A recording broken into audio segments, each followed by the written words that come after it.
As a sophomore, Peyton Watson established himself as one of the NBA's best young defenders. Now he heads into his third season looking to take the rest of his game to the next level. What's up, Nuggets fans? My name is Matt Brooks, writer for Nuggets.com, and welcome to Season 2 of Nuggets Knowledge, our video series where we analyze key players, trends, and games for your Denver Nuggets. Today, we'll be analyzing Peyton Watson's second year in the NBA and speculating about where he might grow as a player next season. Before we dive into this breakdown, we're going to mention percentiles quite a bit. Think of percentiles on a parabola, with 100 being the best possible score and 0 being the worst possible score.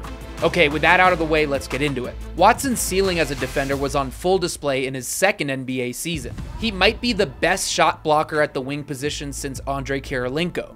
Watson blocked 88 total shots last year, 14th most in the NBA. However, he did so in just 1,480 total minutes, the fewest of any player in the top 15. You'll notice that Watson is basically a one-man fast break stopper. He'll erase transition points with one leap to the rim, and he's got great hand-eye coordination to complete plays with well-timed and well-positioned blocks. Those blocks can also ignite fast breaks for the Nuggets. Many of these rejections will come from the weak side of the floor while flying in as a secondary shot blocker. He put out a ton of fires for the Nuggets while rotating over as the low man. Here's a fun stat: opponents shot just 50.5% when directly challenging Watson at the basket. That's the second best at-rim defensive field goal percentage in the entire NBA.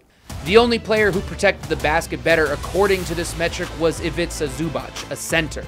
There's a strong case that Peyton was the NBA's best rim-protecting perimeter player. Some of these blocks are just astounding. Here he blocks this lob to 7-foot DeAndre Ayton. Wow. And here Watson rotates away from the inbounder to stuff Kevin Knox at the rim. This block is absolute insanity. His feet aren't even set right. In fact, they actually cross over each other, and yet he catches his balance just enough to explode off 2 feet and send the ball off the glass. It's honestly a miracle he doesn't topple over. On this play, Watson blows up this Miami Heat pick-and-pop play by getting a hand on Patty Mills' three-pointer. Here's Watson ruining another half-court set, a pin-down play for Naz Reid by blocking his three-pointer. Watson blocked 8 three-pointers last season, 12th most in the NBA. That recovery speed is special. Speaking of that, even if he gets beat, Watson's bewildering speed and athleticism can quickly erase an opponent's advantage. He's regularly the fastest player on the floor, making it easy for him to take risks and recover back to his man without getting burned for it. The 21-year-old just plays with so much energy and passion, it's infectious. Opponents always feel his shot-blocking arms lurking over their shoulders. He never takes plays off, and if you don't believe me, watch this. He helps guard, count them, 4 different players in the same possession.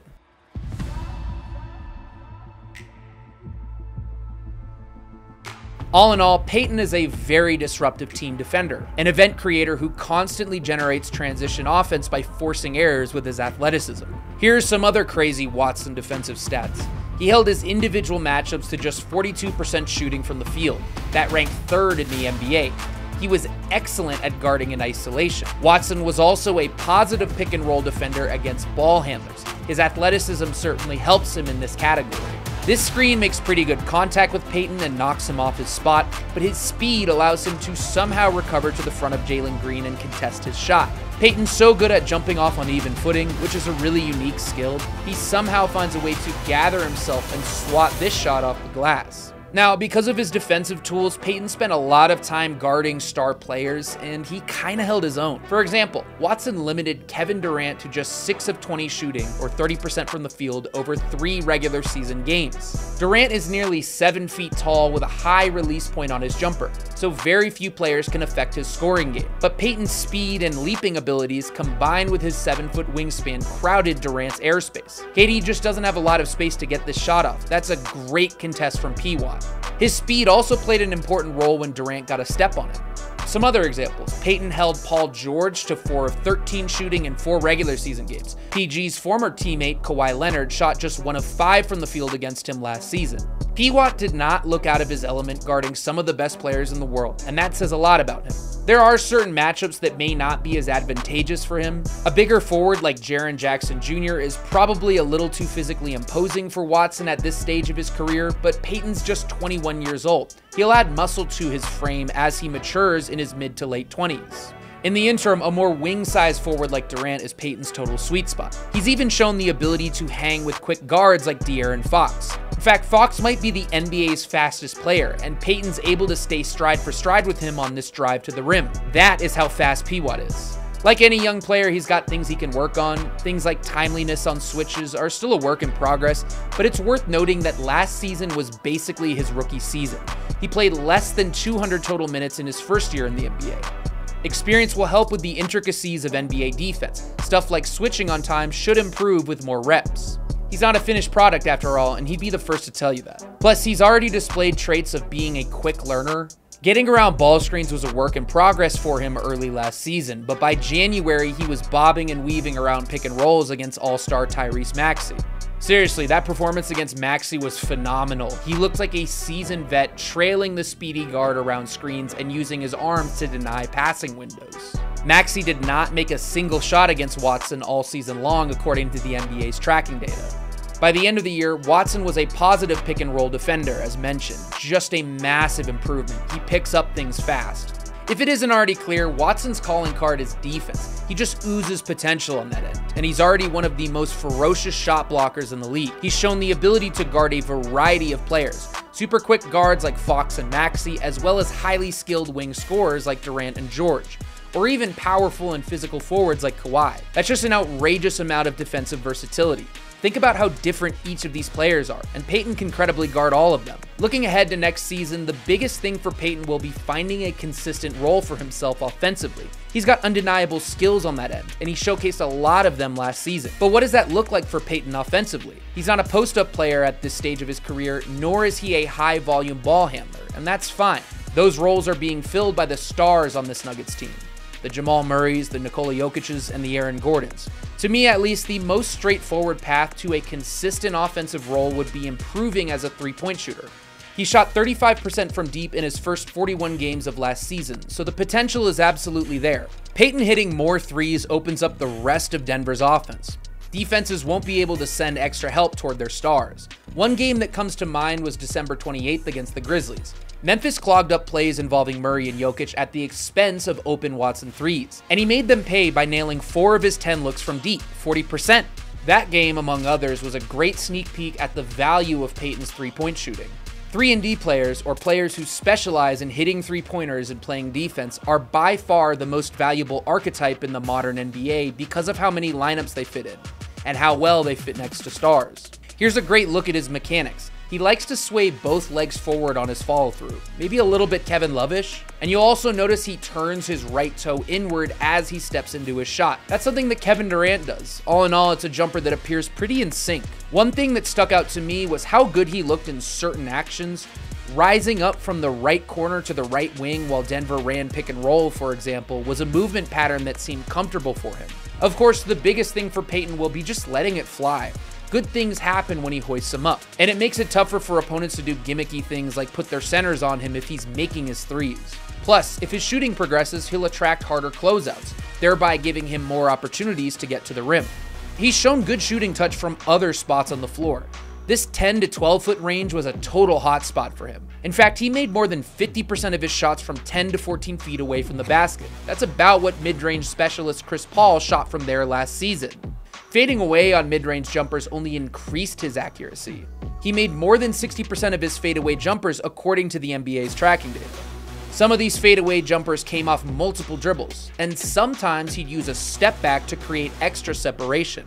He'd also use his off-the-dribble mid-range game to beat hard closeouts. Look, I'll put this bluntly, this is the type of shot stars make. And funny enough, this is a very Jaylen Brownish shot with Jaylen standing right there. Now, I'm not trying to compare him to someone like Brown or guarantee that he's going to become a star.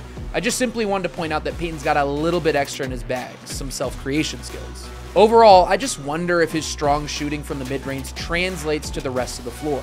I mean, the Nuggets clearly trust him from there. After all, they've used him as an outlet in the mid-range to beat zone defenses. And he looks very comfortable getting to the mid-range with a live dribble. Look at how many dribble combinations he executes before eventually making this mid-range shot. And here he runs the pick and roll with Zeke Naji, stops, pump fakes to lose his defender, and calmly makes the midi. His potential is just tantalizing. This is such a tough shot. Finding a balance between the mid-range and shots at the rim will be important for Peyton. Here, instead of settling for the mid-range shot, he drives all the way to the basket for the layup through contact. Quickly before we move on, one thing I'd like to see more next season is his little runner. He took just 10 of them last season and made 5, and 6 of them occurred in the first 25 games. It's a good looking floater. It would be cool to see more of it next year. Alright, so moving on, a good majority of his made shots at the basket came from transition. In fact, the fast break was one of the areas he showed the biggest improvement in from the beginning to the end of the season. He's really good at using his long stride length to his advantage to get by defenders on the break. And elongating his strides like this allows him to decelerate and get more control when finishing at the rim. Here he takes 2 long strides and cradles the ball like a running back to get by Isaiah Joe. And here he actually carries the ball over Fred VanVleet before finishing with the reverse. It helps that he's so fast. He breezes by Spencer Dinwiddie and Nick Claxton on this play, 2 great athletes. Many of his at-rim shots came from timely cuts. He's got great feel along the baseline, cutting backdoor right when his defender turns his head away from him. He times this cut perfectly into a painted area that's pretty crowded. And here he cuts on a 45-degree angle from the left wing to the hoop for a dunk. Being a good cutter in a Nikola Jokic offense generally leads to good things. The best passer in the world will always find you if you stay active and move at the right times. He looks like Aaron Gordon here, finishing this Joker alley-oop pass with a dunk. I really liked it when Peyton was used as a screener in Denver's offense. He's such a good cutter and such a good athlete that he puts a ton of pressure on a defense after setting a screen, especially if he slips out of his screen early and rolls to the rim hard to catch the defense by surprise. And it gives him a place to be in the half court other than just slotted along the three-point line. Being used as a screener really plays to his athletic gifts, and Denver experimented with his role a lot last season. For example, he played in the 2 dunker spots quite a bit in the first 41 games. That's a spot that Aaron Gordon typically plays in. It's a very different but valuable type of spacing in Denver's offense. However, given that he's likely a 3 and not a power forward on Denver's new roster, I'm not sure how much we'll see him playing in the dunker spots next season. We'll see. Lastly, before we close this out, I just wanted to briefly touch on Peyton's passing. He made some great passes last season. I was impressed with how often he kept his head up to find an open teammate on the fast break. Look at this pass, an over-the-head dime after spotting Christian Braun out of the corner of his eye. And here he drives past Eric Gordon's closeout, draws in 2 more Suns defenders, and zips a pass to Jamal in the corner. This hockey assist is wild. He hangs under the basket for an extra second, Steve Nash style, before slinging the ball across the court. And this was one of my favorites. Peyton drives the ball, spins, draws in Naz Reid, and lays the ball down to Aaron Gordon for the dunk. Most of all, Peyton understands the assignment of get the ball to Nikola Jokic and good stuff happens. It might sound silly, but that's genuinely a valuable skill in Denver's offense. Peyton's got great vision. His assist numbers may not be eye-popping, but I think he deserves more credit for it. Peyton Watson is such a fun player to watch. He's an explosive athlete who consistently makes highlight plays, but there's a lot more to him than just that. In his short NBA tenure, he's already established himself as one of the best wing shot blockers of the modern era, with some seriously versatile one-on-one defense skills. Where he fits in offensively will be one of the biggest Nuggets storylines in the upcoming season. His flashes on that end are undeniable, and I'm fascinated to see how he grows his offensive game. Thank you guys for watching this episode of Nuggets Knowledge. Be sure to subscribe to Nuggets YouTube to stay updated for future episodes. Again, my name is Matt Brooks, and I will see you guys for the next one.